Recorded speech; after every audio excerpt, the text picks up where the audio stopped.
Huwag mong dungisan ng marmol ko ng madungis mong mga paa, babae. Ang amoy ng kwek-kwek at usok sa iyong balat ay hindi kailanman magiging karapat-dapat sa loob ng pamamahay na ito. Ang boses ni Tita Telma ay parang hagupit ng latigo, malamig at puno ng pagkamuhi. Nakatayo siya sa tuktok ng hagdanang gawa sa ivory, habang ang kanyang mga mata ay mapanghusgang nakapako kay Talia. Sa mga sandaling iyon, mahigpit na hawak ni Talia ang luma at kupas niyang bag.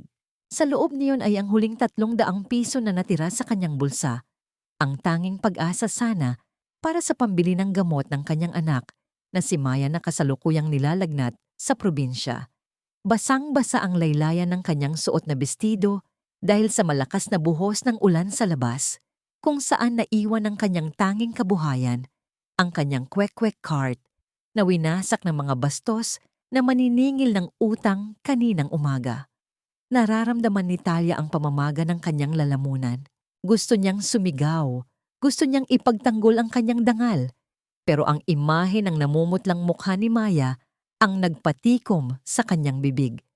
Ang bawat pintig ng kanyang puso ay tila isang mabigat na tambol na nagpapaalala sa kanya na wala siyang karapatang maging mapagmataas. Ang kanyang mga daliri ay nanginginig. Bawat kuko ay may bakas pa ng uling at pagod. Isang mantsa ng kahirapan na tila hindi na mabubura ng kahit anong sabon. Hanggang saan nga ba ang kayang tiisin ng isang ina para sa kanyang anak? Hanggang kailan ako luluhod sa paanan ng mga taong ang tingin sa akin ay dumi lamang sa kanilang makintab na sahig? Ang katahimikan sa loob ng mansyon ay nabasag ng bumukas ang malaking pinto sa itaas. Lumabas ang isang lalaking may tindig na tila nagdadala ng buong bigat ng mundo. Si Tristan. Ang kanyang mga mata ay walang buhay, malamig na parang yelo, at tila hindi man lang tinatablan ng init ng kahit anong damdamin. Sa likod niya, isang maliit na anino ang sumunod. Ang batang si Tadeo. Ang bata ay payat, maputla, at ang mga mata ay nakatitig sa kawalan. Tila isang ibong nakulong sa isang hawla na gawa sa ginto, ngunit walang hangin. Lumapit si Tristan sa pasimano ng hagdan at tumingin kay Talia. Walang pagbati, walang kahit anong bakas ng pagkilala sa pagkatao nito. Sabi ni Thelma, ikaw ang pinakamagaling sa karinderya sa kanto. Marami na kaming kinuha na may mga diploma mula sa kung saang culinary school, pero lahat sila ay nabigo. Ang anak ko ay hindi kumakain, hindi siya nagsasalita. At kung sa tingin mo ay makukuha mo ang sweldong inaalok ko sa pamamagitan lamang ng pagtayo diyan at pagpapaiyak sa amin, nagkakamali ka. Bawat salita ni Tristan ay tila mga karayom na tumutusok sa marupok na puso ni Talia. Gusto niyang tumalikod at tumakbo palayo. Pero nang magtama ang paningin nila ng maliit na si Tadeo, may kung anong kumurot sa kanyang dibdib. Nakita niya sa mga mata ng bata ang parehong lungkot na nararamdaman niya, ang pakiramdam ng pagiging ligaw sa sariling tahanan. Humakbang pababa si Tristan. Ang bawat tunog ng kanyang sapatos sa sahig ay tila naghuhukay ng malalim na hukay sa pagkatao ni Talia. Huminto siya sa harap ng babae, sapat na malapit para maamoy ni Talia ang mamahaling pabango nito na humahalo sa amoy ng ulan at pagod. Bibigyan kita ng isang pagkakataon, Talia. Bulong ni Tristan, ang kanyang boses ay puno ng babala. Pakainin mo ang anak ko sa loob ng 3 araw. Kung hindi siya susubo, hinding-hindi mo makukuha ang perang kailangan mo para sa anak mo sa probinsya. At sisiguraduhin kong sa kalsada na kayo matutulog habang buhay. Nanigas ang buong katawan ni Talia. Paano nalaman ng lalaking ito ang tungkol kay Maya? Ang pagkapahiya niya ay nauwi sa matinding takot. Si Tita Thelma ay lalong humalakhak ng mahina mula sa itaas, isang tunog na puno ng tagumpay at panunuya. Tristan, bakit mo pa kailangang bigyan ng pagkakataon ang hampas lupang iyan? Singhal ni Thelma habang pababa rin ng hagdan. Tingnan mo nga siya, mukhang magnanakaw. Baka mamaya ay sa halip na pagkain ay laso ng ibigay niyan sa apo ko dahil sa inggit sa ating yaman. Mariing napapikit si Talia. Ang kanyang hininga ay naging mababaw. Ang kanyang mga kamao ay nakakuyom hanggang sa bumaon ang kanyang mga kuko sa sariling palad. Ang bawat pangungutya ni Thelma ay tila lason na dahan-dahang pumapatay sa kanyang huling natitirang lakas. Ngunit sa gitna ng lahat ng ito, naramdaman niya ang isang maliit at malamig na kamay na humawak sa dulo ng kanyang basang bestido. Nang idilat ni Talia ang kanyang mga mata, nakita niya si Tadeo na nakatayo sa kanyang tabi. Ang bata ay hindi nagsasalita, ngunit ang kanyang mga mata ay tila nagmamakaawa. Isang tahimik na sigaw na tanging isang ina lamang ang makakaunawa. Ngunit bago pa makapagsalita si Talia, marahas na hinila ni Thelma ang bata palayo sa kanya. "Huwag kang hahawak sa kanya, Tadeo. Marumi siya." Ang bata ay natumba sa sahig at ang katahimikan ng mansyon ay napalitan ng isang nakabibinging tensyon. Si Tristan ay nanatiling nakatayo. Ang kanyang mukha ay walang emosyon, tila isang statwa na nanonood lamang ng isang trahedya. Sa mga sandaling iyon, isang malalim na katanungan ang umaling-awngaw sa isipan ni Talia. Hanggang kailan ko kayang lunukin ang aking luha para sa isang pagkakataong baka sa huli ay isa lamang palang patibong? Lumingon si Talia sa labas, kung saan patuloy ang paghagupit ng bagyo, at muling tumingin sa malupit na mukha ni Thelma at sa malamig na mga mata ni Tristan. Alam niya, simula pa lamang ito ng isang mas malaking unos na gigiba sa lahat ng kanyang pinaniniwalaan.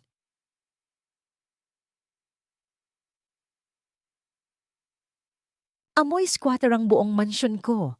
Tristan, hindi mo ba nararamdaman? Ang amoy ng bawang at toyo ay kumakapit na sa mga kurtinang galing pa sa Europa. Ang boses ni Tita Thelma ay umalingaw-ngaw sa malawak na kusina, habang ang kanyang ilong ay nakakunot sa pandidiri. Nakatayo siya sa pinto. Hawak ang isang mamahaling panyo na may pabango. Tila ba ang bawat hininga niya sa loob ng kusinang yon ay isang parusa. Sa gitna ng marangyang kusina, si Talia ay nakayuko, maingat na hinihiwa ang karne ng manok. Ang kanyang mga kamay ay magaspang, puno ng mga peklat mula sa mainit na mantika ng kanyang kwek-kwek cart. Ngunit ang bawat galaw niya ay puno ng pag-iingat. Hindi niya tiningnan ang matanda. Sa halip, mas pinili niyang ituon ang kanyang pansin sa maliit na kalderong hiram niya sa mga katulong. Alam niyang ang bawat butil ng bawang na dinudurog niya ay hindi lamang pampalasa. Ito ang kanyang huling bala para sa kaligtasan ng kanyang anak na si Maya. "Pasensya na po, Ma'am Thelma." Mahinang tugon ni Talia, ang kanyang boses ay tila isang bulong sa gitna ng unos. "Ito lang po ang alam kong paraan para mapakain si Tadeo. Ang adobo ay pagkaing may kaluluwa." Isang mapait na tawa ang kumawala sa mga labi ni Thelma. "Soul? My goodness, Talia. Ang kailangan ng apo ko ay nutrisyon, hindi ang mumurahing sangkap na binili mo sa palengke. Tristan, titingnan mo na lang ba ito? Hahayaan mo bang lasunin ng babaeng ito ang anak mo sa harap natin?" Nakatayo si Tristan sa lilim ng pintuan. Ang kanyang mga braso ay nakakrus sa kanyang dibdib. Ang kanyang mga mata ay nakapako sa likod ni Talia. Nakikita niya ang pagtulo ng pawis sa batok ng babae. Ang pagod na tila nakabaon na sa kanyang mga balikat. May kung anong init ang dala ng amoy ng niluluto ni Talia. Isang amoy na matagal nang nawala sa mansyong ito mula nang mamatay ang kanyang asawa. "Hayaan mo siya, tita." Tipid na sagot ni Tristan. Ang kanyang boses ay walang emosyon, ngunit may awtoridad na nagpatahimik kay Thelma. Ito ang huling gabi ng 3 araw na usapan. Kung hindi kakain si Tadeo, alam na ni Talia ang pintuan palabas. Dahan-dahang inilapag ni Talia ang sandok. Ramdam niya ang panginginig ng kanyang mga tuhod. Sa gilid ng kanyang paningin, nakita niya si Tadeo. Ang bata ay nakaupo sa isang mataas na upuan. Ang kanyang mga kamay ay nakapatong sa kanyang hita, at ang kanyang mga mata ay nakatitig sa sahig. Walang buhay, walang kislap. Lumapit si Talia sa bata. Dala ang isang maliit na mangkok ng mainit na kanin na may sarsa ng adobo. Ang usok nito ay dahan-dahang humahaplos sa mukha ni Tadeo. Tadeo, anak, tawag ni Talia. Ang kanyang boses ay nanginginig sa pagsusumamo. Alam mo ba, sa probinsya namin, kapag malungkot ang isang tao, nagluluto kami ng ganito. Sabi ng nanay ko, ang bawat subo raw ay parang isang yakap. Hindi gumalaw ang bata. Lalo namang lumapit si Thelma, handa nang humirit ng isa pang pangungutya. See? He won't eat. Magsayang ka lang ng oras, Talia. Better pack your things now. Ngunit sa gitna ng panlalait ni Thelma, isang himala ang nangyari. Ang maliliit na daliri ni Tadeo ay dahan-dahang gumalaw. Tumingala ang bata. Ang kanyang mga mata ay nagtagpo sa mga mata ni Talia na puno ng luha. May kung anong koneksyon ang nabuo sa pagitan ng dalawang kaluluwang kapwa nangungulila. Dahan-dahang kinuha ni Tadeo ang kutsara. Ang bawat segundo ay tila tumigil. Ang tunog ng paglunok ng bata ay naging pinakamalakas na ingay sa loob ng silid. Isang subo, 2, 3. Ang puso ni Talia ay tila sasabog sa saya. Ang luha na kanina pa niya pinipigilan ay dahan-dahang pumatak sa kanyang pisngi. Hindi niya alintana ang matatalim na tingin ni Thelma na tila gustong sumabog sa galit dahil sa pagkapahiya. Matapos ang ilang minuto, ang mangkok ay malinis na. Ibinaba ni Tadeo ang kutsara at tumingin kay Talia. Ang kanyang maliit na mukha ay unti-unting namula at ang kanyang mga labi ay nanginig. Ang sarap po. Mahinang bulong ng bata. Iyon ang unang pagkakataon na narinig nila ang tinig nito sa loob ng maraming buwan. Si Tristan ay napahakbang pasulong, ang kanyang mukha ay puno ng pagkagulat at hindi maipaliwanag na emosyon. Ngunit bago pa siya makalapit, biglang tumayo si Tadeo mula sa kanyang upuan at yumakap ng mahigpit sa baywang ni Talia. Ibininaon ng bata ang kanyang mukha sa madungis na apron ng babae. Mama, hikbi ni Tadeo. Mama, wag mo po akong iiwan. Nanigas ang buong mansyon sa narinig. Ang salitang yon ay tila isang kidlat na tumama sa gitna ng silid. Si Thelma ay napahawak sa kanyang dibdib. Ang kanyang mukha ay naging kasing puti ng papel sa tindi ng inggit at galit. Si Tristan naman ay nanatiling nakatayo. Ang kanyang puso ay tila muling binuhay ng isang salitang matagal na niyang kinalimutan. Niyakap ni Talia ang bata ng mahigpit. Ang kanyang mga luha ay bumabasa sa buhok ni Tadeo. Hindi niya alam kung ano ang susunod na mangyayari. Ngunit alam niya sa sandaling iyon, hindi na lamang ito tungkol sa pera. Ito ay tungkol sa isang pusong nahanap ang kanyang tahanan. Ngunit sa dilim ng pasilyo, ang mga mata ni Thelma ay naglalabas ng apoy. Kung kailangang dumanak ang dugo para mapalayas ang babaeng ito, gagawin niya. Isang malaking kasalanan ang ginagawa mo, Tristan. Hinahayaan mong tawaging mama ng iyong anak ang isang babaeng galing sa kalsada. Isang malaking insulto ito sa memorya ni Clarissa. Ang boses ni Tita Thelma ay parang matalas na kampana na umaalingaw-ngaw sa loob ng madilim na library ni Tristan. Nakatayo siya sa gitna ng silid. Ang kanyang mga mata ay nanlilisik sa galit, habang ang kanyang mga kamay ay marahas na itinuturo ang pintuan kung saan kababalabas lang ni Talia. Sa labas ng silid, sa dilim ng pasilyo, si Talia ay nakasandal sa malamig na pader. Hawak niya ang isang tray ng tsaa na dahan-dahang nanginginig sa kanyang mga kamay. Ang bawat salita ni Thelma ay parang isang sampal na hindi tumitigil. Gusto niyang pumasok at sabing hindi niya ginusto ang tawaging mama ni Tadeo. Ngunit ang kanyang lalamunan ay tila nakakadena sa takot. Tita, kumain ang anak ko. Mahinahong sagot ni Tristan, bagaman mababakas ang pagod sa kanyang boses. Iyon lang ang mahalaga sa akin ngayon. Kung ang pagtawag niya ng mama kay Talia ang magbabalik ng buhay sa kanya, hahayaan ko siya. Nababaliw ka na, sigaw ni Thelma. Ang kanyang mukha ay namumula na sa matinding emosyon. Hindi mo ba nakikita? Ginigamit ng babaeng yan ang pagkaulila ni Tadeo para makuha ang tiwala mo. Iyan ang taktika ng mga mahihirap, Tristan. Pagsasamantalahan nila ang iyong kahinaan hanggang sa maubos ang lahat ng mayroon ka. Huwag mong kalimutan ang utang na loob mo sa akin. Ako ang nag-alaga sa iyo nang mamatay ang mga magulang mo.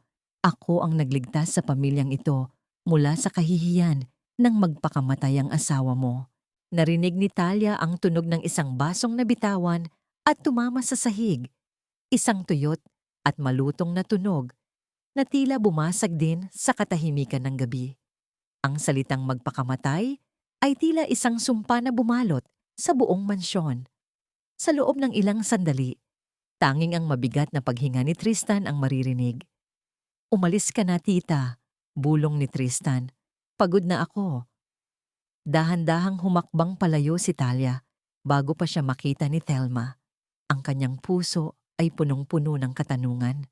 Si Clarissa, ang ina ni Tadeo, ay nagpakamatay? Bakit? Ang mansyong ito ay punong-puno ng yaman, ngunit bakit tila may isang malaking anino na nakalutang sa bawat sulok nito? Pabalik na sana si Talia sa kanyang silid nang mapansin niyang bahagyang nakabukas ang pinto ng isang silid sa dulo ng pasilyo. Ang silid na laging nakakunci. Isang malambot na liwanag ang nagmumula sa loob. Sa gitna ng takot at kuryosidad, dahan-dahang sumilip si Talia. Doon, nakita niya si Tadeo. Ang bata ay nakaupo sa sahig. Yakap-yakap ang isang lumang kahon ng musika na gawa sa kahoy. Ang tunog nito ay tila isang malungkot na oyayi na dahan-dahang umiikot sa hangin. Ang bata ay nakatitig sa isang larawan ng isang babaeng kamukha niya, si Clarissa. Mama, bulong ni Tadeo sa dilim. Ang kanyang tinig ay puno ng pangungulila na walang sinumang yaman ang makakapuno. Lalapit na sana si Talia para aluin ang bata nang biglang may humawak ng marahas sa kanyang braso mula sa likuran. Ang kuko ng matanda ay bumaon sa kanyang balat at ang amoy ng matapang na pabango ni Thelma ay bumalot sa kanya. Sabi ko na nga ba, isa kang mapanghimasok. Bulong ni Thelma sa kanyang tainga, ang boses ay puno ng lason. Ano ang hinahanap mo rito? Ang mga alahas ni Clarissa? O ang susunod na lihim na ibebenta mo sa media? Wala po akong kinukuha, ma'am. Pilit na sagot ni Talia, habang sinusubukang kumawala sa mahigpit na hawak nito. Narinig ko lang po ang tunog ng musika. Makinig kang mabuti, basura, banta ni Thelma, habang inilalapit ang kanyang mukha kay Talia hanggang sa makita niya ang galit sa mga mata ng matanda. Ang pamilyang ito ay may mga sikretong hindi dapat malaman ng isang katulad mo. Isang pagkakamali mo lang, sisiguraduhin kong hindi mo na makikita ang anak mo sa probinsya. Alam ko kung nasaan si Maya. Alam ko kung saang barong-barong siya nakatira. Ang puso ni Talia ay tila tumigil sa pagtibok. Ang takot na nararamdaman niya para sa kanyang sarili ay napalitan ng isang matinding pangamba para sa kanyang anak. Ang babaeng nasa harap niya ay hindi lamang isang malupit na amo. Siya ay isang halimaw na handang pumatay para sa kanyang kapangyarihan. Nang bitawan siya ni Thelma, naiwan si Talia na nakatayo sa madilim na pasilyo, nanginginig at hirap huminga. Tumingin siya sa pintuan ng silid ni Tadeo at pagkatapos ay sa madilim na hagdanan kung saan naroon ang opisina ni Tristan. Sino ang tunay na kakampi ko sa bahay na ito? At hanggang kailan ko kayang itago ang katotohanang baka ang lason na pumatay kay Clarissa ay unti-unti na ring kumakalat sa aking sariling mga ugat? Ang bawat peklat sa balat ay may kwento ng pag-ibig na hindi kayang burahin ng kahit anong yaman. Ang bulong na ito ni Talia ay tila isang panalangin sa gitna ng kadiliman ng silid ni Tadeo. Hawak niya ang nanginginig na kamay ng bata, habang ang pawis ay umaagos sa noo nito dahil sa isang masamang panaginip. Ang bata ay nagpupumiglas. Ang kanyang mga mata ay nananatiling pikit, ngunit puno ng luha, tila may hinahabol na anino sa kanyang panaginip. Sa kabilang panig ng kama, dahan-dahang lumitaw ang isang bulto mula sa anino. Si Tristan. Hindi niya suot ang kanyang mamahaling coat. Ang kanyang polo ay nakabukas ang 2 butones sa itaas at ang kanyang buhok ay bahagyang magulo. Sa ilalim ng liwanag ng buwan na dumadaloy mula sa bintana, ang kanyang mukha ay hindi na mukhang malupit. Sa halip, ito ay puno ng pagod at isang uri ng pagsisisi na tila matagal na niyang pasan. Dahan-dahang kinuha ni Talia ang isang basang bimpo at pinunasan ng noo ni Tadeo. Hash na, anak, narito na si Mama Talia. Hindi ka nasasaktan ng dilim. Napatitig si Tristan sa mga kamay ni Talia. Doon, sa ilalim ng malamlam na liwanag, napansin niya ang isang malaking peklat sa kanyang braso. Isang bakas ng paso na tila nakuha sa mainit na mantika. Ang balat ay bahagyang nangulubot. Isang permanenteng marka ng hirap at dusa. Saan mo nakuha yan? Mahinang tanong ni Tristan. Ang kanyang boses ay hindi nagaling sa isang amo, kundi sa isang lalaking nagnanais makakilala sa babaeng nasa harap niya. Bahagyang nagulat si Talia at mabilis na hinila ang kanyang manggas para itago ang peklat. Wala po ito, Sir Tristan. Ito po ang premyo ko sa pagtitinda ng kwek-kwek sa ilalim ng araw at ulan. Noong minsang muntik nang matumba ang cart ko dahil sa baha, sinalo ko ang kawali para hindi matapon ang puhunan ko. Iyon lang kasi ang pambili ko ng gatas ni Maya noon. Isang mabigat na katahimikan ang bumalot sa kanila. Narinig lamang ang mahinang paghinga ni Tadeo na unti-unti nang kumakalma dahil sa haplos ni Talia. Si Tristan ay napayuko. Ang kanyang puso ay tila pinipigan ng isang kamay na hindi niya nakikita. Sa buong buhay niya, ang mga babaeng nakapaligid sa kanya ay puno ng alahas at bango. Ngunit ang babaeng ito na amoy bawang at ulan ay may dalang sakripisyong hindi niya kailanman naisip na posible. Bakit mo ginagawa ang lahat ng ito? Tanong muli ni Tristan habang dahan-dahang lumalapit kay Talia. Bakit mo tinitiis ang pagmamaltrato ni Tita Thelma? Bakit ka nananatili rito kahit itinataboy kita? Tumingala si Talia. Ang kanyang mga mata ay nagniningning sa ilalim ng buwan. Dahil ang pag-ibig ng isang ina ay hindi sinusukat sa kung gaano siya kayang saktan ng mundo, sir. Sinusukat ito sa kung gaano niya kayang protektahan ang mga taong mahal niya. Si Tadeo, nakikita ko sa kanya ang anak ko at hindi ko hahayaang lumaki siyang ang tanging naririnig ay ang pintig ng sarili niyang lungkot. Sa mga sandaling iyon, ang distansya sa pagitan ni Tristan at Talia ay tila naglaho. Ang hangin sa loob ng silid ay naging mabigat, puno ng isang tensyong hindi maipaliwanag. Dahan-dahang itinaas ni Tristan ang kanyang kamay. Ang kanyang mga daliri ay marahang dumampi sa pisngi ni Talia, isang haplos na kasing lambot ng hanging gabi. Nararamdaman ni Talia ang mabilis na pagtibok ng kanyang puso. Tila isang ibong nagpupumigla sa loob ng kanyang dibdib. Ang bawat hininga ni Tristan na humahaplos sa kanyang balat ay nagdadala ng isang init na matagal na niyang kinalimutan. Sa loob ng maraming taon, siya ang laging nagbibigay ng lakas. Siya ang laging sandigan. Pero ngayon, sa ilalim ng titig ni Tristan, naramdaman niya ang pagnanais na siya naman ang protektahan. Dahan-dahang inilapit ni Tristan ang kanyang mukha sa mukha ni Talia. Ang kanilang mga noo ay halos magdikit na at ang bango ng sandalwood mula sa lalaki ay bumalot sa pandama ni Talia. Ang mundong puno ng galit, ang banta ni Thelma at ang kahirapan ng buhay ay tila naglaho sa labas ng pintuan. Talia, bulong ni Tristan, ang kanyang boses ay puno ng pagnanasa at takot. Sino ka ba talaga? At bakit mo binubuhay ang puso kong matagal ko nang pinatay? Pikit mata na nilalasap ni Talia ang sandaling iyon nang biglang magkaroon ng isang malakas na tunog mula sa pasilyo. Isang bagay na gawa sa porselana ang bumagsak at nabasag sa sahig. Mabilis na napalayo si Talia, ang kanyang mukha ay namumula sa hiya at kaba. Si Tristan naman ay napatayo ng tuwid, ang kanyang mga mata ay muling bumalik sa pagiging matalas. Mula sa bahagyang nakabukas na pinto, isang anino ang mabilis na naglakad palayo. Ang tunog ng mga yabag ng takong ay hindi maikakaila, si Tita Thelma.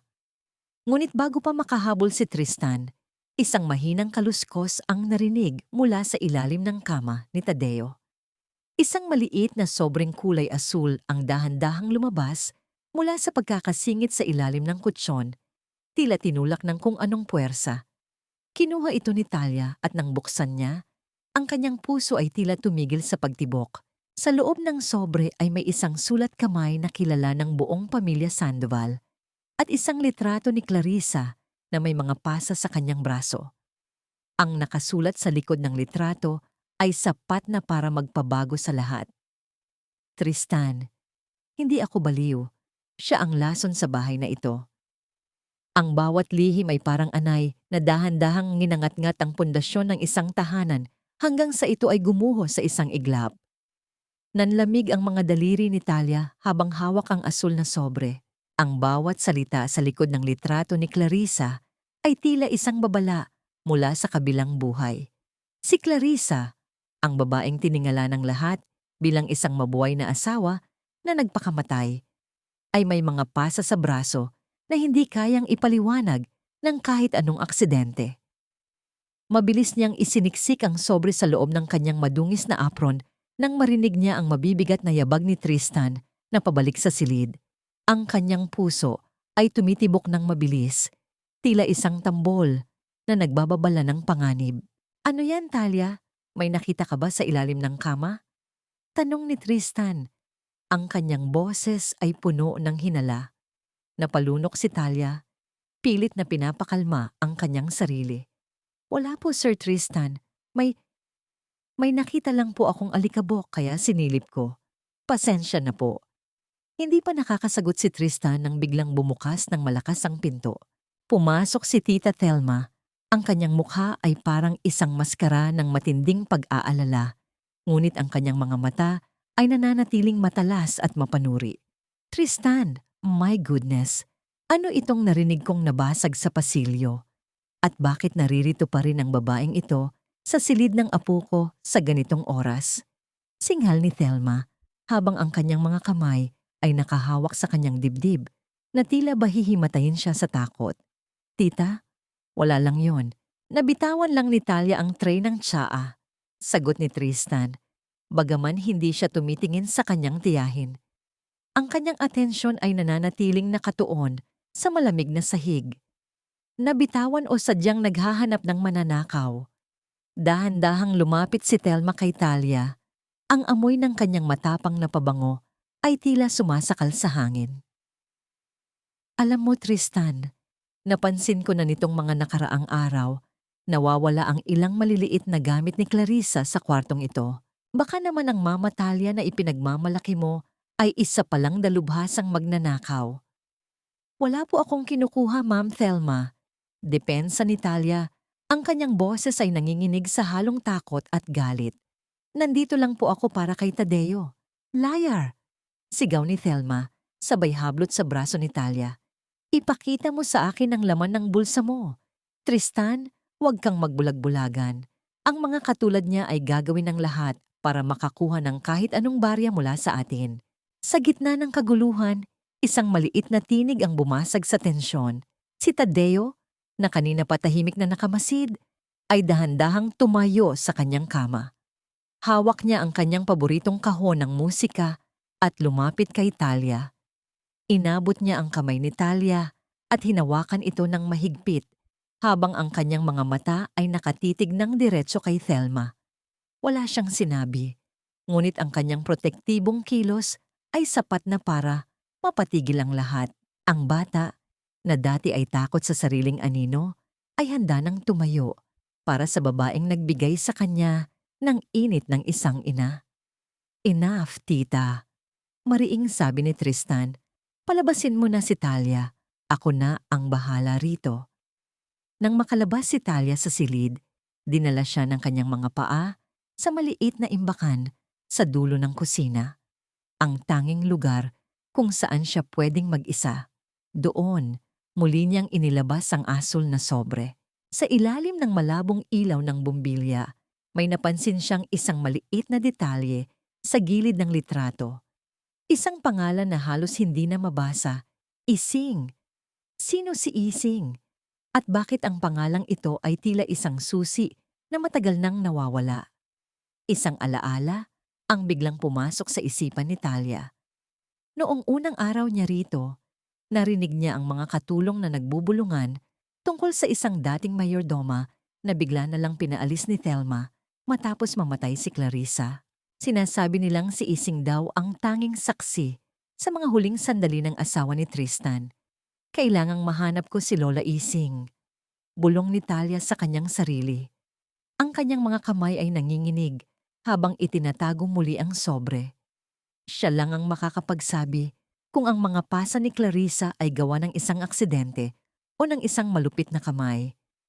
Ngunit sa labas ng pintuan ng imbakan, isang anino ang nananatiling nakatayo. Si Thelma ay nakikinig sa bawat bulong ni Talia.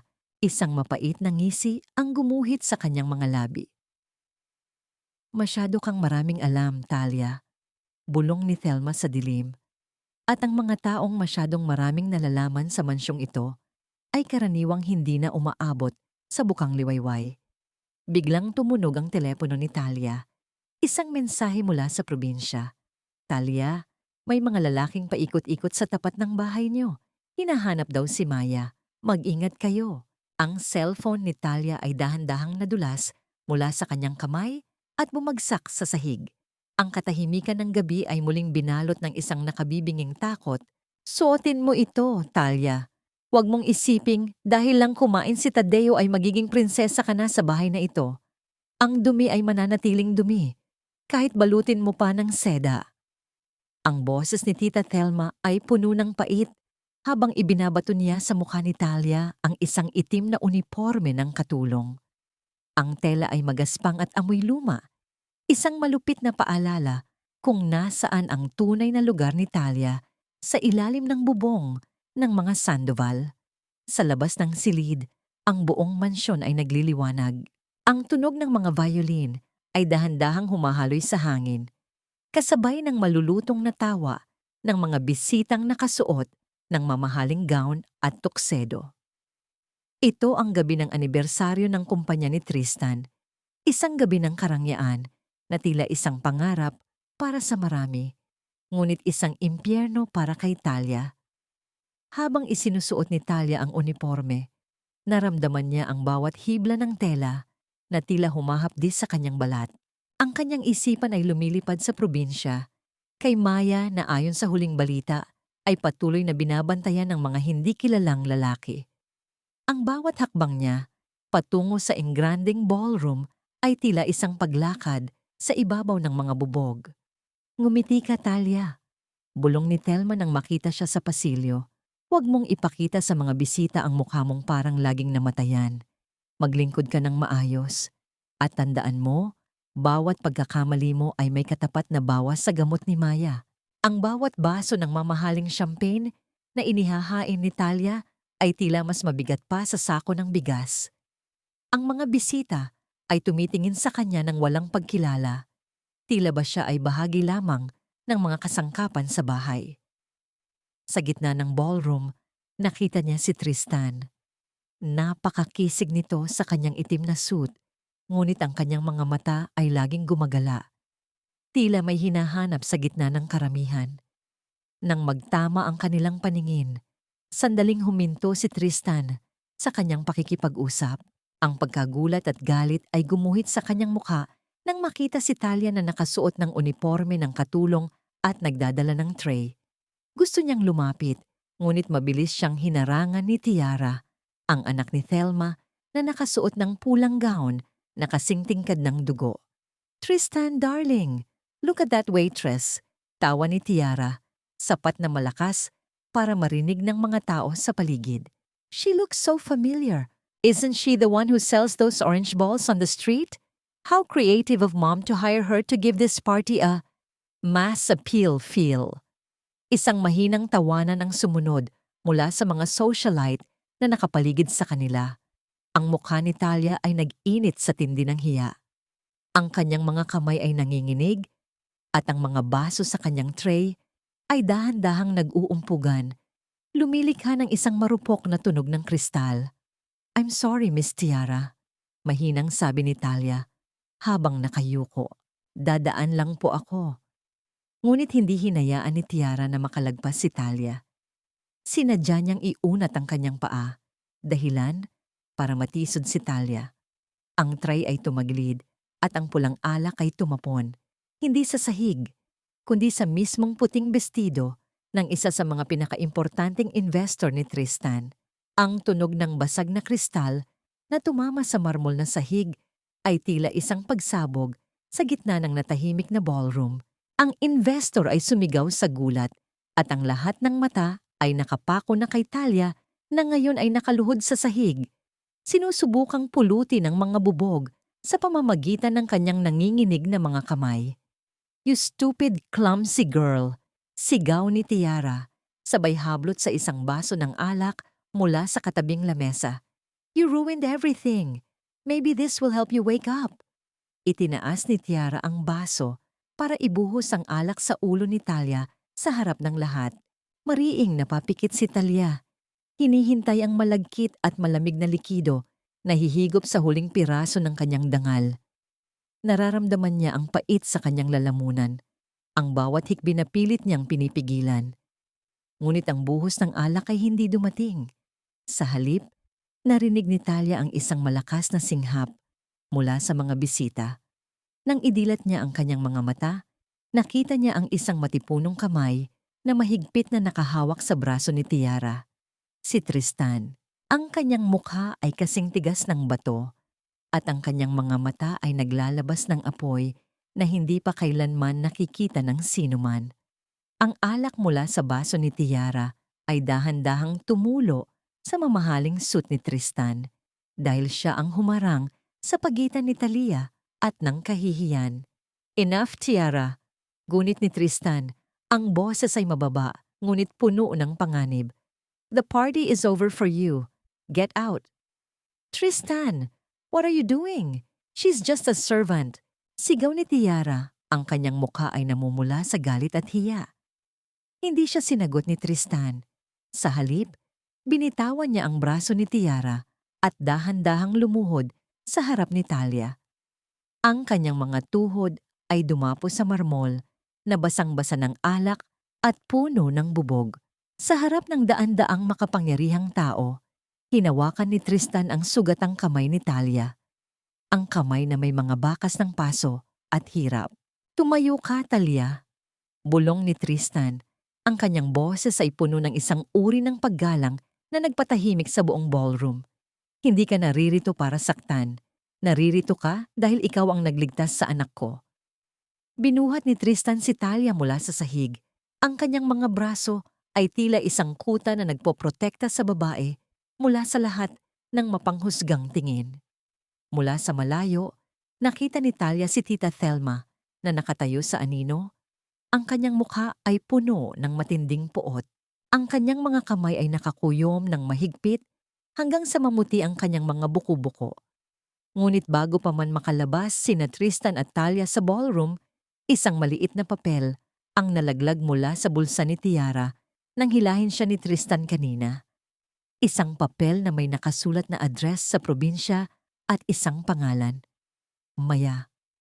Ang puso ni Talia ay tila sasabog sa takot. Alam na nila. Alam na nila kung nasaan ang kanyang anak. "Huwag mong isiping ligtas ka na dahil lang binuhat ka ni Tristan sa harap ng maraming tao, Talia. Ang bawat hakbang mo rito sa mansyon ay may katapat na luha ng iyong anak sa probinsya." Ang boses ni Tita Thelma ay parang bulong ng isang demonyo sa gitna ng madilim na pasilyo matapos ang magulong gabi ng party. Nakatayo siya sa anino. Ang kanyang mukha ay bahagyang naliliwanagan ng buwan, sapat na para makita ang nanlilisik niyang mga mata na tila gustong ubusin ang huling hibla ng lakas ni Talia. Sa mga sandaling iyon, hawak ni Talia ang isang maliit na laruang jeepney na gawa sa kahoy. Binili niya ito mula sa kanyang huling barya para iregalo sana kay Tadeo bilang pasasalamat sa pagtatanggol nito sa kanya. Ang laruan ay simple, magaspang ang pagkakayari, ngunit puno ng pagmamahal ng isang ina. Ang kaibahan ng laruang ito sa ginto at kristal ng mansyon ay tila isang malupit na biro ng tadhana Nararamdaman ni Talia ang panginginig ng kanyang buong katawan. Ang bawat salita ni Thelma ay tila isang malamig na kutsilyo na dahan-dahang ibinabaon sa kanyang puso. Ang imahe ni Maya na tinatakot ng mga lalaki sa probinsya ay sapat na para mawalan siya ng hininga. Ang kanyang lalamunan ay tuyot at ang bawat lunok ay tila may kasamang bubog. Gusto niyang magmakaawa, gusto niyang lumuhod, ngunit ang kanyang dangal ay pilit na kumakapit sa kanyang huling lakas. Bakit ba ang pagmamahal ay kailangang maging ganito kasakit? Bakit ang paghahanap ng kaligayahan ay laging may katapat na parusa mula sa mga taong ang tingin sa mundo ay pag-aari nila? Dahan-dahang lumapit si Thelma at sa isang mabilis na galaw, hinablot niya ang laruang kahoy mula sa kamay ni Talia. Hindi pa nakakakibo ang babae ay marahas na ibinato ni Thelma ang laruan sa pader. Ang tunog ng nabasag na kahoy na tumama sa semento ay tila isang malutong na pagkadurog ng mga pangarap ni Talia. Basura, dila ni Thelma. Gaya ng laruang ito, sisiguraduhin kong magiging abo ang buhay mo rito. Pumasok si Thelma sa silid ni Clarissa, ang silid na pinakaiingatan ni Tristan. Doon, sa ibabaw ng cabinet, ay nakapatong ang isang napakagandang portrait ni Clarissa. Ang huling alaala ng kanyang kagandahan bago siya tuluyang malunod sa lungkot. Kinuha ni Thelma ang portrait at bago pa man makapagsalita si Talia, binitawan ito ng matanda. Ang tunog ng pagkabasag ng salamin ng portrait ay tila isang pagsabog na yumanig sa buong pasilyo. Ang mga piraso ng kristal ay kumalat sa sahig at ang mukha ni Clarissa sa litrato ay tila nahati sa gitna. Tristan! Tadeo! Tulong! Biglang sigaw ni Thelma. Ang kanyang boses ay biglang nagbago mula sa pagiging malupit tungo sa isang boses ng biktima. Talia, bakit mo ginawa ito? Ang portrait ni Clarissa. Bakit mo sinira ang huling alaala niya? Mabilis na bumukas ang mga pinto. Lumabas si Tristan na nakapambahay na damit. Kasunod si Tadeo na gulat sa ingay. Ang lahat ng mata ay nakapako sa mga basag na salamin sa paanan ni Talia at sa portrait na ngayon ay sira-sira na. Anong nangyari rito? Gunit ni Tristan, ang kanyang boses ay puno ng panginginig at matinding sakit habang nakatingin sa portrait ng kanyang asawa. Tristan, nahuli ko siyang pilit na binubuksan ang cabinet ni Clarissa. Sabi niya ay karapatan niya nang malaman ng lahat dahil tinatawag na siyang mama ni Tadeo. Nang pigilan ko siya, marahas niyang itinulak ang portrait. Hikbi ni Thelma, habang pilit na nagpapalabas ng luha. Tingnan mo, pati ang laruang dala niya, para kay Tadeo ay ibinato niya sa galit. Tumingin si Tristan kay Talia.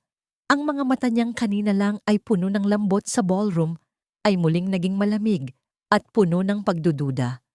Ang distansya sa pagitan nila ay muling naging kasing lawak ng karagatan. Talia, totoo ba ito? Mahinang tanong ni Tristan.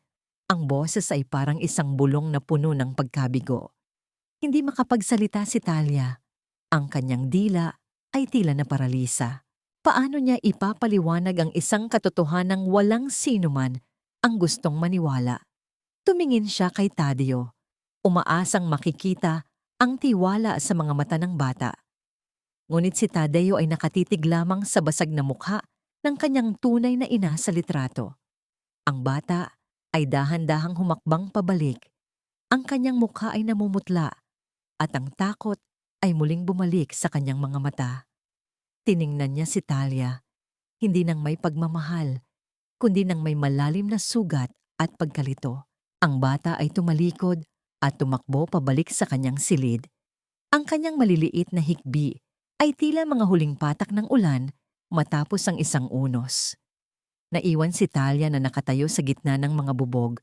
Ang portrait ni Clarissa ay tila isang sumpa sa kanyang paanan.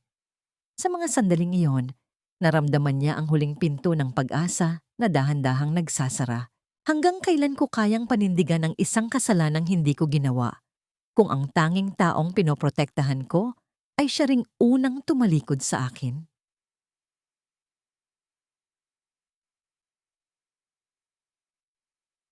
Lumayas ka na sa pamamahay na ito bago ko patawagin ang mga pulis.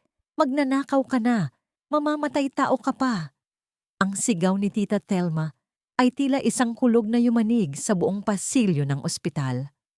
Ang kanyang daliri ay nakaturo sa mukha ni Talia, habang ang mga nurse at doktor ay mabilis na nagtatakbuhan patungo sa silid ni Tadeo. Ang bawat hakbang nila sa malamig na sahig ay tila mga pintig ng takot sa dibdib ni Talia. Ilang minuto lang ang nakalipas, masayang nagluluto si Talia ng lugaw para kay Tadeo. Sa kabila ng bintang tungkol sa portrait ni Clarissa, hindi sumuko si Talia. Gusto niyang bawiin ang tiwala ng bata. Maingat niyang pinili ang pinakamagandang bigas, ang pinakasariwang luya, at ang lahat ng kanyang pagmamahal ay ibinuhos niya sa bawat ikot ng sandok. Ngunit hindi niya napansin na sa sandaling tumalikod siya para kumuha ng tubig, dahan-dahang pumatak ang isang madilim na likido mula sa kamay ni Thelma patungo sa kumukulong lugaw. Ngayon, nakatayo si Talia sa labas ng emergency room. Ang kanyang mga kamay ay may bakas pa ng harina at luyang ginamit niya. Isang kabalintunaan sa sitwasyong kinalalagyan niya ngayon. Ang bawat hininga niya ay tila may kasamang lason. Ang kanyang lalamunan ay tuyot at ang kanyang puso ay parang isang ibong pilit na kumakawala sa isang masikip na hawla. Bakit ang bawat suap ng pag-ibig na ibinibigay ko ay laging nauuwi sa pait ng parusa? Bakit ang tadhana ay tila isang malupit na manunulat na laging binubura ang bawat kabanata ng aking kaligayahan? Bumukas ang pinto ng air at lumabas ang doktor. Ang kanyang mukha ay puno ng seryosong ekspresyon. Mabilis na lumapit si Tristan. Ang kanyang mga mata ay namumula sa puyat at matinding takot. "Doktor, kumusta ang anak ko?" tanong ni Tristan. Ang boses ay nanginginig at halos hindi lumalabas sa kanyang lalamunan. "Stable na siya, Mr. Sandoval. Ngunit nakakita kami ng bakas ng lason sa kanyang tiyan. Hindi ito nakamamatay sa isang matanda. Pero sa murang edad ni Tadeo, maaari itong magdulot ng seryosong pinsala sa kanyang atay." "May kinain ba siyang hindi pamilyar?" Bago pa makapagsalita si Tristan, mabilis na sumingit si Thelma. Ang lugaw! Ang lugaw na niluto ng babaeng yan. "Sabi ko na nga ba, Tristan, sinadya niyang gamitan ng mga bulok at murang sangkap para makatipid at ibulsa ang perang ibinibigay mo. O baka naman, nilagyan niya talaga ng lason para gantihan tayo sa pagkapahiya niya kagabi." Dahan-dahang lumingon si Tristan kay Talia. Ang kanyang mga mata, na dati ay may bakas ng init at pasasalamat, ay muling naging kasing lamig ng yelo. Ang bawat hakbang niya patungo kay Talia ay tila isang paghatol ng kamatayan. "Tristan, makinig ka. Hindi ko gagawin iyon kay Tadeo. Mahal ko ang anak mo." Hikbi ni Talia. Ang kanyang mga luha ay dahan-dahang pumapatak sa kanyang madungis na apron. Ngunit hindi nakinig si Tristan. Sa isang iglap, naramdaman ni Talia ang isang malakas na sampal na tumama sa kanyang pisngi. Ang tunog ng palad ni Tristan na humalik sa kanyang balat ay tila isang pagsabog sa gitna ng katahimikan ng ospital. Ang sakit ay hindi lamang sa kanyang pisngi, kundi sa mismong kaibuturan ng kanyang kaluluwa. "Huwag na huwag mo nang babanggitin ang pangalan ng anak ko." Gunit ni Tristan, ang kanyang boses ay puno ng poot at pagkamuhi. "Pinagkatiwalaan kita. Binuksan ko ang pinto ng bahay ko para sa iyo, pero sinuklian mo ako ng kamatayan ng anak ko. Umalis ka na, Talia. At kung makita pa kitang muli, sisiguraduhin kong sa likod ng rehas ka na mabubulok." Hinablot ni Tristan ang bag ni Talia at marahas na ibinato ito sa sahig. Ang mga gamit ni Talia, ang huling pera niya, ang litrato ni Maya, at ang asul na sobre na naglalaman ng lihim ni Clarissa, ay nagkalat sa maruming sahig ng ospital. Dahan-dahang lumuhod si Talia para pulutin ang kanyang mga gamit. Ang bawat piraso ng kanyang buhay ay tila basura sa paningin ng mga taong nakapaligid sa kanya. Nakita niya ang mapait na ngisi ni Thelma mula sa likuran ni Tristan, isang ngisi ng tagumpay na tila nagsasabing, "Ako ang panalo." Sa gitna ng ulan na nagsimulang bumuhos sa labas ng ospital, naglakad si Talia palayo. Wala siyang pera, wala siyang matutuluyan, at ang tanging bitbit niya ay ang bigat ng isang kasalanang hindi niya kailanman ginawa. Hanggang kailan kayang tumayo ng isang pusong paulit-ulit na dinudurog kung ang tanging dahilan ng kanyang paghinga ay siya ring dahilan ng kanyang pagkakadapa? Wala na ang pwesto mo, Talia. Itinapon na namin sa basurahan ang kwek-kwek cart mo dahil 3 buwan ka nang hindi nagbabayad ng upa. Huwag ka nang babalik dito kung ayaw mong ipahuli kita sa barangay. Ang boses ng may-ari ng pwesto ay tila isang hatol ng kamatayan na umalingaw-ngaw sa gitna ng madilim at basang kalsada. Sa gitna ng malakas na buhos ng ulan, nakatayo si Talia sa tapat ng bakanteng lote kung saan dati nakatayo ang kanyang munting pangarap. Ang bawat butil ng ulan ay tila mga malamig na karayom na tumutusok sa kanyang balat, humahalo sa mainit na luha na hindi na niya mapigilan. Dahan-dahang napaupo si Talia sa basang semento. Ang kanyang mga kamay, na dati ay puno ng sigla sa pagluluto para kay Tadio, ngayon ay nanginginig sa tindi ng ginaw at gutom. Hinawakan niya ang kanyang dibdib. Sinusubukang pigilin ang paghikbi na tila gustong kumawala sa kanyang lalamunan. Sa loob ng kanyang basang bag, nakita niya ang huling piraso ng tinapay na itinabi niya sana para kay Maya. Matigas na ito at basang-basa, gaya ng kanyang buhay. Paano ko sasabihin kay Maya na wala na ang trabaho ni nanay? Paano ko ipapaliwanag sa kanya na ang tanging taong pinagkatiwalaan ko ay siya ring sumira sa aking huling pag-asa? Ang bawat alaala sa mansyon ni na Tristan ay tila isang masamang panaginip. Nararamdaman pa rin niya ang habdi ng sampal ni Tristan sa kanyang pisngi, isang marka ng kawalang katarungan na mas masakit pa sa anumang sugat. Ang bango ng adobo na niluto niya para kay Tadeo ay napalitan na ng amoy ng estero at basang basura. Sa gitna ng kanyang kawalan ng pag-asa, naramdaman ni Talia ang isang anino na tumatabing sa kanya mula sa ulan. Isang luma at butas-butas na payong ang dahan-dahang sumilong sa kanyang ulo. Nang tumingala si Talia, nakita niya ang isang matandang babae na nakasuot ng kupas na duster. Ang kanyang mukha ay puno ng mga kulubot ng panahon, ngunit ang kanyang mga mata ay may dalang isang uri ng lungkot na pamilyar kay Talia. "Huwag kang umiyak dito sa kalsada, anak. Ang ulan ay hindi nakikinig sa hinaing ng mga sawi." Mahinang sabi ng matanda. Ang boses niya ay malat, ngunit may dalang kakaibang otoridad. "Wala na po akong mapupuntahan, Lola." Hikbi ni Talia, habang sinusubukang punasan ang kanyang mukha. "Pinagbintangan po nila ako sa isang bagay na hindi ko ginawa. Sinira nila ang buhay ko." Dahan-dahang hinawakan ng matanda ang balikat ni Talia. Ang haplos ng kanyang kamay ay tila isang mainit na kumot sa gitna ng bagyo.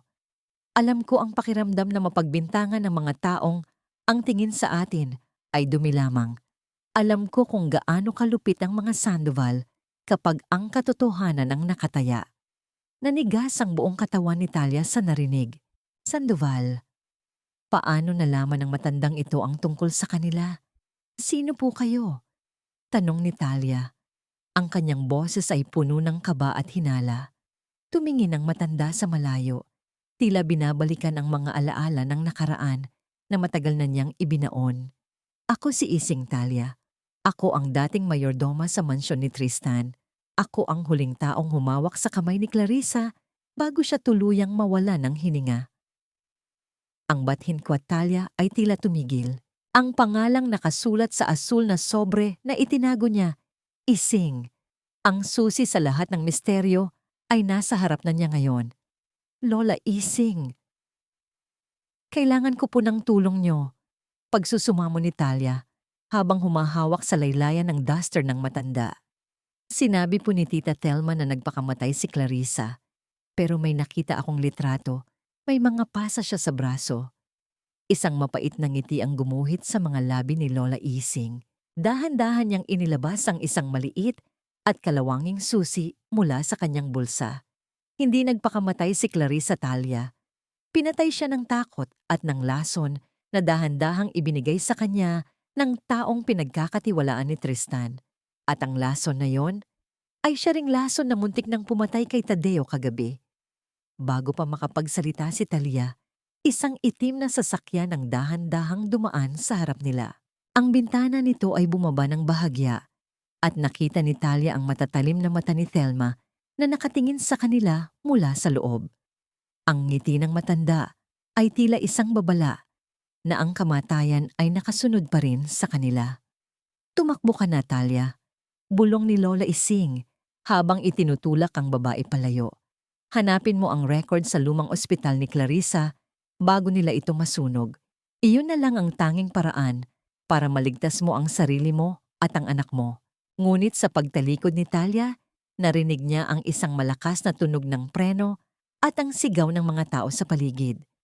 Ang payong ni Lola Ising ay dahan-dahang gumulong sa basang kalsada at ang matanda ay nakahandusay na sa semento, habang ang itim na sasakyan ay mabilis na humaharurot palayo.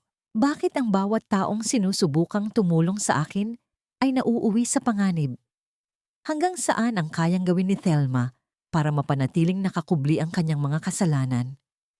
Huwag mo nang sayangin ang luha mo para sa isang matandang wala namang silbi sa mundong ito, Tristan. Ang mahalaga ay ligtas na si Tadeo mula sa kamay ng babaeng yon.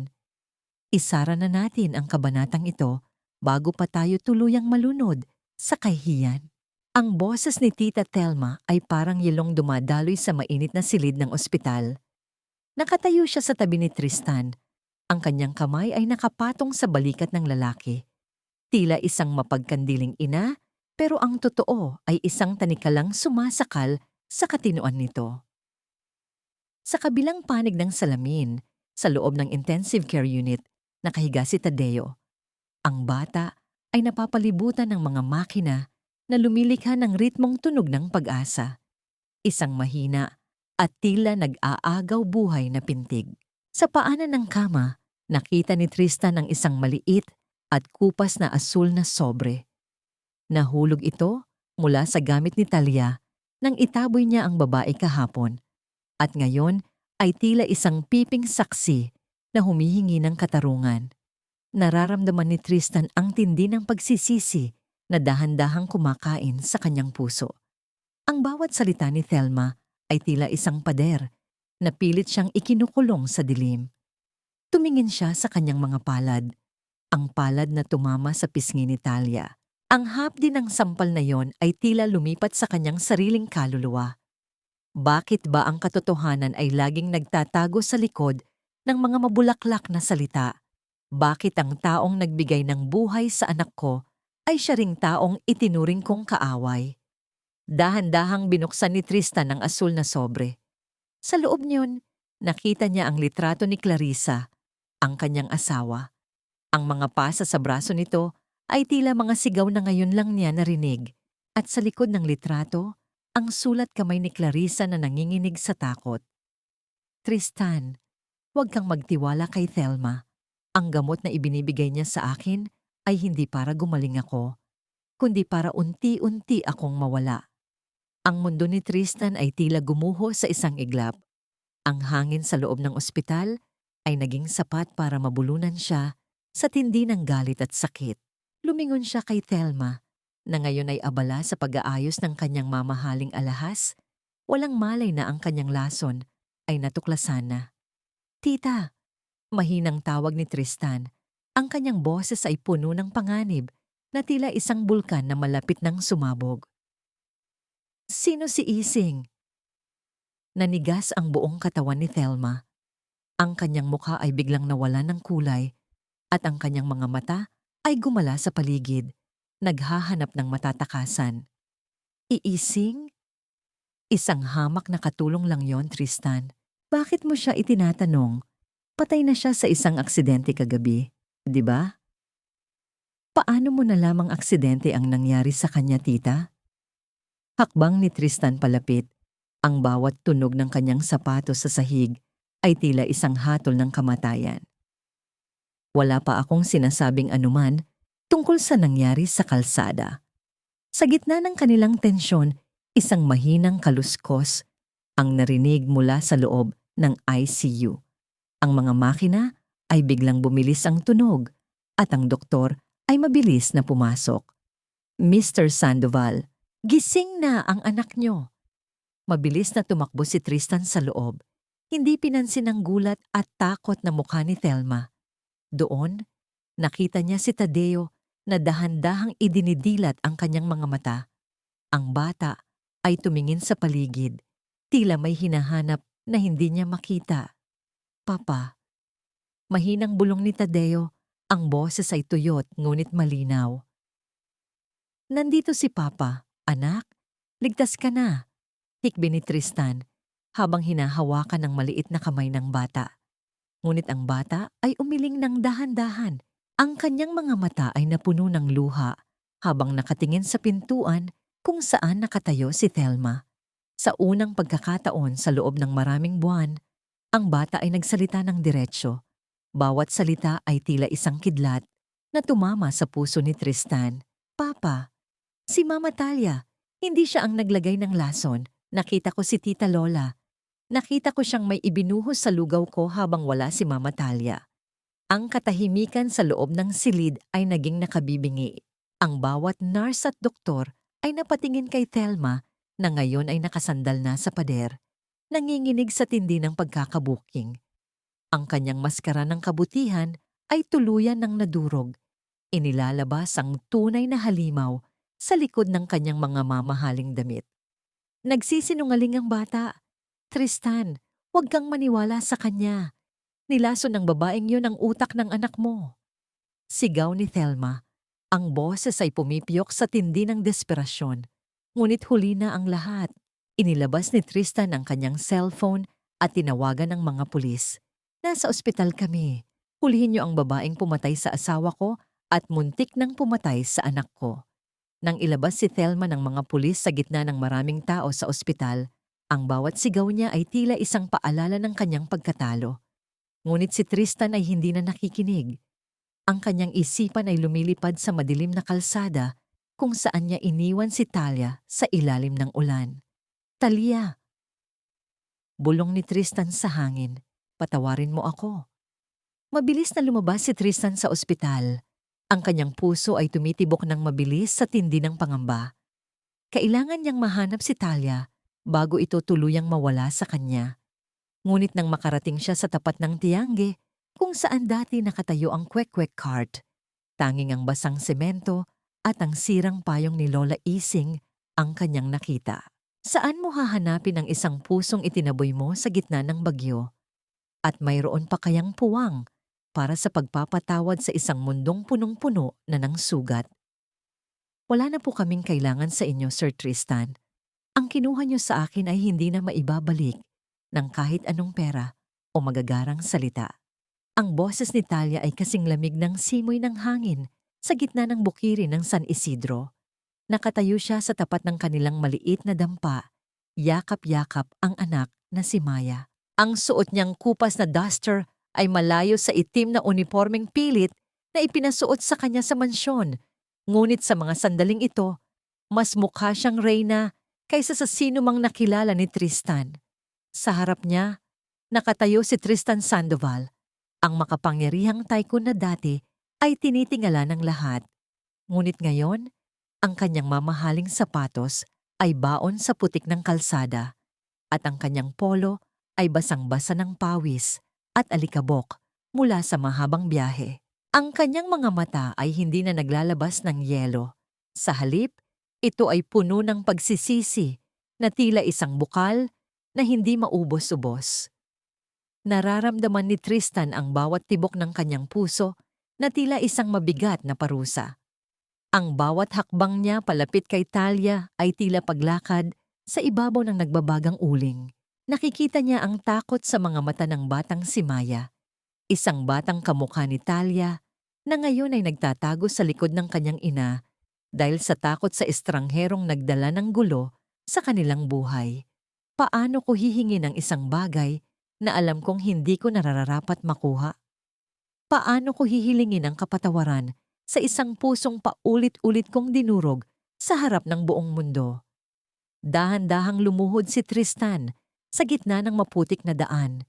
Ang tunog ng kanyang mga tuhod na dumatay sa basang lupa ay tila isang pagsuko ng lahat ng kanyang karangyaan at pride.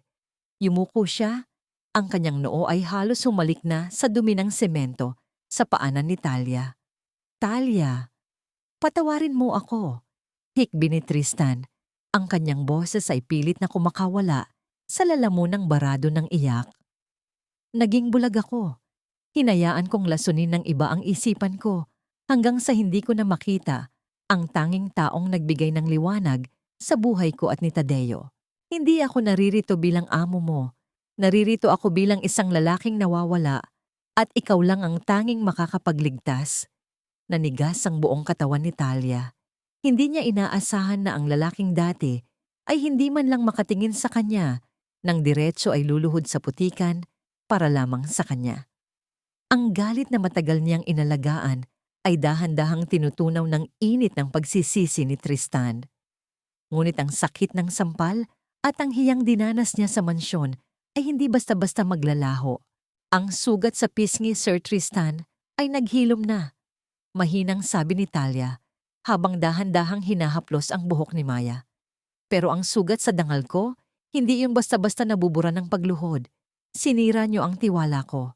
Pinagdudahan niyo ang pagmamahal ko kay Tadeo. Sa mga sandaling iyon, bumukas ang pinto ng sasakyan ni Tristan na nakaparada sa di kalayuan. Lumabas si Tadeo. Dahan-dahang naglalakad patungo sa kanila. Ang bata ay may dalang isang maliit na basket ng mga paboritong prutas ni Talia. Pagkakita kay Talia, tumakbo ang bata at yumakap ng mahigpit sa kanyang baywang. Mama Talia, huwag ka na pong magalit kay Papa. Bulong ni Tadeo, ang kanyang maliliit na kamay ay nanginginig. Kinuha na po ng mga pulis si Tita Lola. Wala na pong lason, wala na pong dilim. Uwi na po tayo?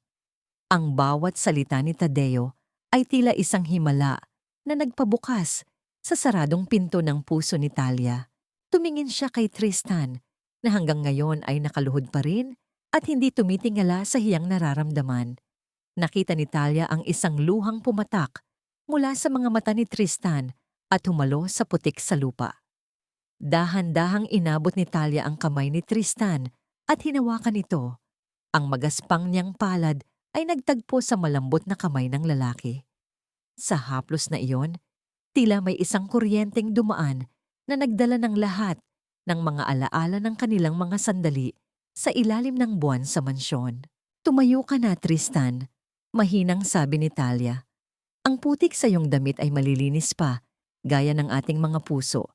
Pero kailangan nating simulan ang lahat sa simula. Hindi bilang amo at katulong, kundi bilang dalawang taong natutong magmahal sa gitna ng pagkakamali. Dahan-dahang tumayo si Tristan at tumingin ng malalim sa mga mata ni Talia. Sa gitna ng bukirin, sa ilalim ng init ng araw na dahan-dahang sumisilip mula sa mga ulap, ang kanilang mga labi ay nagtagpo sa isang halik na puno ng pangako at pag-asa. Isang halik na hindi tungkol sa pagnanasa, kundi tungkol sa paghilom ng dalawang kaluluwang matagal nang naghahanap ng tahanan. Ngunit sa likod ng kanilang kaligayahan, isang lihim pa rin ang nananatiling nakabaon. Isang tawag mula sa ospital ang natanggap ni Tristan pagkatapos ng sandaling iyon. Ang balita tungkol kay Lola Ising ay hindi ang inaasahan nila. Ang bukang liwayway sa San Isidro ay hindi na kasing lamig ng dati. Ang bawat sinag ng araw na tumatama sa luntiang bukirin ay tila isang banayad na haplos ng tadhana, nagpapapaalala na ang pinakamadilim na gabi ay natapos na. Sa tapat ng munting dampa ni Talia, isang bagong karinderiya ang nakatayo. Hindi ito kasing laki ng mansyon ng mga Sandoval, ngunit ang bawat haligi nito ay gawa sa katapatan at pagmamahal. Sa gitna ng karinderya, abala si Talia sa pag-aayos ng mga plato. Ang kanyang mukha ay wala na ang bakas ng puyat at takot. Sa halip, ang kanyang mga mata ay nagniningning sa bawat ngiting ibinibigay niya sa mga suki. Sa tabi niya, ang batang si Maya ay masayang naglalaro kasama si Tadeo. Ang dalawang bata ay tila matagal ng magkapatid. Ang kanilang mga tawanan ay humahaloy sa hangin, sapat na para burahin ang anumang pait ng nakaraan. Dahan-dahang lumapit si Tristan kay Talia mula sa likuran. Hindi na siya nakasuot ng mamahaling suit. Sa halip, isang simpleng puting t-shirt at maong ang suot niya. Ang kanyang mga braso ay may bakas ng uling dahil sa pagtulong sa pagluluto ng adobo kaninang umaga. Niyakap niya si Talia mula sa likod. Ibinabaon ang kanyang mukha sa balikat ng babae. Ang bango ng luto mo, mahal. Bulong ni Tristan, ang boses ay puno ng kapayapaan. Pero mas mabango ang amoy ng tahanan na binigay mo sa amin. Dahan-dahang humarap si Talia sa kanya. Ang kanyang mga kamay ay may bakas pa ng harina. Ngunit hinawakan niya ang pisngi ni Tristan ng may buong pagmamahal. Ang tahanan, Tristan, ay hindi matatagpuan sa apat na pader na ginto. Matatagpuan ito sa bawat subo ng pagkaing pinagsasaluhan ng may tapat na puso. Bago lumubog ang araw, binuksan nila ang huling regalong iniwan ni Lola Ising bago ito tuluyang pumanaw ng payapa sa ospital noong nakaraang buwan. Isang sulat ito na nakatago sa loob ng isang lumang Biblia. Sa loob niyon, nakasulat ang huling habilin ni Clarissa na nahanap ni Lola Ising bago siya pinalayas ni Thelma. Tristan, kung mahanap mo man ang liham na ito, nais kong malaman mong mahal na mahal kita at si Tadeo. Huwag mong sisihin ang sarili mo. Ang tanging hiling ko ay makatagpo ka ng isang babaeng yayakap sa ating anak, gaya ng pagyakap ko sa kanya. Isang babaeng ituturing ang bawat luto bilang isang yakap. Ang mga luha ni Tristan ay dahan-dahang pumapatak, hindi na dahil sa sakit, kundi dahil sa paglaya mula sa nakaraan. Ang bawat bigat na dinala niya sa loob ng maraming taon ay tila naglaho na, pinalitan ng isang bagong pag-asa na hindi na kailanman mababasag. Samantala, sa loob ng isang madilim na selda sa Manila, nakaupo si Tita Thelma. Ang kanyang mga alahas ay wala na. Ang kanyang marangyang buhay ay pinalitan ng malamig na rehas. Ang kanyang bawat sigaw ay tila isang alingawngaw na walang nakikinig. Ang kanyang karma ay dumating na. Isang buhay na puno ng yaman, ngunit walang kahit isang taong nagmamahal sa kanya. Ang tunay na impyerno ay ang mabuhay sa gitna ng maraming tao, ngunit mamatay ng mag-isa sa puso ng iba. Nang gabi ring iyon, nagkaroon ng isang simpleng selebrasyon sa karinderya. Walang mga investor, walang mga reporter, tanging ang mga pamilya at kaibigan mula sa baryo. Ang bawat plato ng adobo at kwek-kwek ay tila isang sakramento ng kanilang pagkakaisa. Para sa bagong simula, sigaw ni Tristan, habang itinataas ang isang baso ng palamig. Para sa pagmamahal na walang pinipiling antas, tugon ni Talia. Sa ilalim ng maliwanag na buwan, ang pamilyang Sandoval Reyes ay natagpuan ang kanilang paraiso. Isang paraisong hindi binibili ng salapi, kundi itinatayo sa bawat araw ng pagpapatawad at pag-unawa. Ang kwento ng kwek-kwek seller at ng tycoon ay hindi na isang kabanata ng drama, kundi isang walang hanggang tula ng paghilom.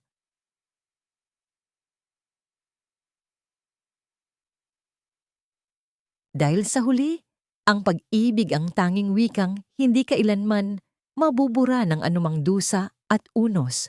Sa pagtatapos ng kwentong ito, nais kong mag-alay ng isang tapat at taus-pusong pasasalamat sa inyong lahat na nanatili at nakinig hanggang sa huling sandali. Hindi naging madali ang paglalakbay ni Natalia at Tristan, at aminin ko, hindi rin naging madali para sa akin ang isulat ang bawat patak ng kanilang luha habang inuukit ko ang mga salita sa kabanata kung saan pinalaya si Talia sa ospital. Nang walang kalaban-laban, nakaramdam ako ng matinding kirot sa aking dibdib. Isang hapdi na tila ba ako mismo ang nakaranas ng kawalang katarungang iyon. Ang kwentong ito ay hango sa mga totoong karanasan ng mga taong nakilala ko, mga inang tinitiis ang lahat ng pasakit sa gitna ng initan at ulan, mga taong ang tanging sandata ay ang kanilang busilak na puso laban sa mundong puno ng mapanghusgang mga mata. Nais kong ipaalala sa inyo na ang pag-asa ay parang isang maliit na gasera sa gitna ng madilim na gabi. Maaari itong humina sa bawat ihip ng hangin, ngunit hanggat may nananatiling mitsa ng pananampalataya, hinding-hindi ito mamamatay. Sa bawat pagkakamaling nagawa ni Tristan at sa bawat sakripisyo ni Talia, may isang mahalagang tanong na nais kong iwan sa inyong mga puso. Kung ikaw kaya ang nasa kalagayan ni Talia, matapos ang lahat ng pait, sampal at pangungutya, mayroon pa rin kayang puwang sa iyong puso para sa pagpapatawad. Kaya mo rin bang yakapin ang taong minsan nang dumurog sa iyong pagkatao, alang-alang sa pag-ibig? Sana ay nagdala ang kwentong ito ng kaunting init at aral sa inyong mga tahanan habang kayo ay nagpapahinga o gumagawa ng mga gawaing bahay. Ang inyong suporta ang nagsisilbing lakas ko upang patuloy na magbahagi ng mga kwentong may kaluluwa. Kung nagustuhan niyo ang paglalakbay ni Natalia, Tadeo at Tristan, mangyaring i-like, i-share at mag-iwan ng inyong mga saloobin sa comment section. Mahalaga sa akin ang bawat kwento at opinyon ninyo. Hanggang sa muli nating pagkikita sa susunod na kabanata ng buhay at pag-ibig. Maraming salamat at pagpalain sana kayo ng poong may kapal.